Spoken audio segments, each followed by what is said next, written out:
Hey, what's going on? It's Roger. So here is a Hot Wheels Ducati. Can't remember what year it's from. Let me see. Doesn't say.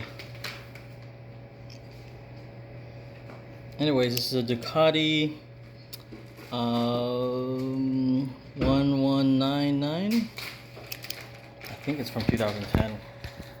I sold this, so just gonna do a quick video of it. It is awesome. I kind of wish I did get some more of these motorcycles. I have a couple, but kind of wish I got more of them.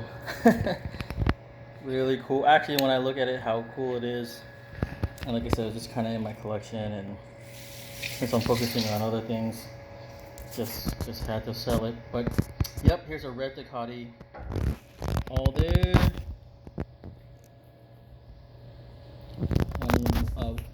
1199.